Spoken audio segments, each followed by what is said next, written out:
Really good teachers-based activities with their kids really don't just open up the world to let the kids do anything. There's sort of a hidden structure, and the kinds of tools you put out for kids to work with actually sort of guide the way they are able to inquire and build and communicate their ideas.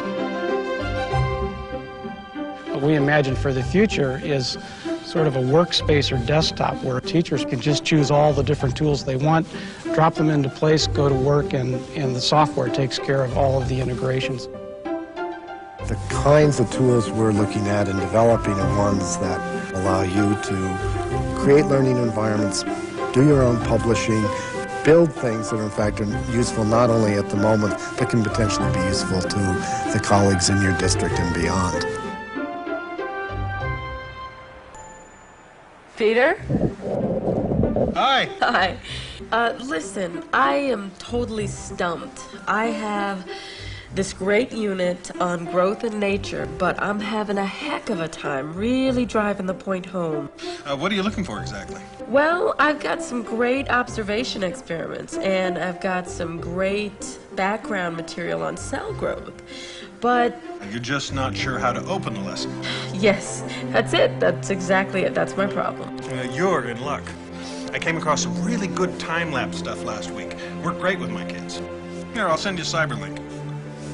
They've got a whole series of shots like this one. Just browse through. You can choose the ones you like. This is perfect. Thank you so much, Peter. Listen, I'll see you next week at the district meeting. I'll be there. See ya.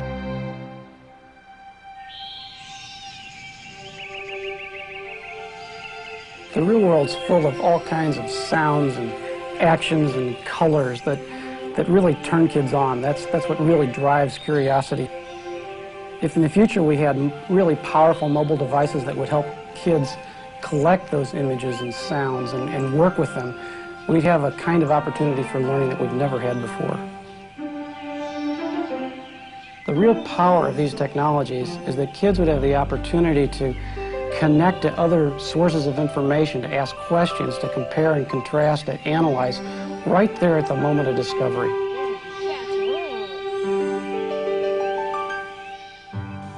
When kids get back to the classroom, they'll be able to share their experiences through powerful multimedia presentations that really capture the dynamics of the experience they had in the field. They can get their ideas together on their own personal desktops, but then distribute their work anywhere in the school or even to remote locations. You know, with a little editing, I could use this footage in our diorama here at the park. What do you think, you guys? Absolutely. Great.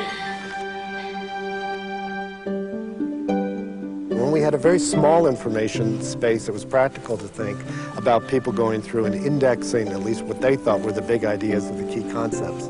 Now, where the information space is literally global and includes not just text, but images and sounds, the models we've used in the past to do our searches simply aren't adequate. So the notion is to develop tools that make it easier and easier to navigate with purpose through that sea of information. Tools that are smart enough, intelligent enough to be sensitive to context. There's work being done with intelligent agents that look at the kind of materials that you find and personally value, analyzing them, and then going off, sometimes for hours and hours at a time, paring down the thousands of potentially relevant pieces of information to the few high-quality ones that you really want to spend your time on. Oh, dear Father, it is thy business that I go about. No blown ambition doth our arms incite, but love, dear love, and our aged father's right. So now, in spite of the fact that he kicked her out of the family, Cordelia remains loyal to her father and doesn't stop loving him. Now listen, I put these 3 clips on the bulletin board if you like. Great educators challenge their students with big ideas. Ideas that have to be thought about and researched over long periods of time. Real advantage to anywhere, anytime computing the way we're thinking about it is that no matter where students were, they'd be able to get back to their own personal desktop and continue working on that project, on that big idea. The tools that we imagine for the future are really based on the technologies that we have today. Our responsibility is to make sure that every kid in every kind of school has access to these kinds of tools, not just to enable them to find more data, but to gain real knowledge and to learn how to solve real-world problems.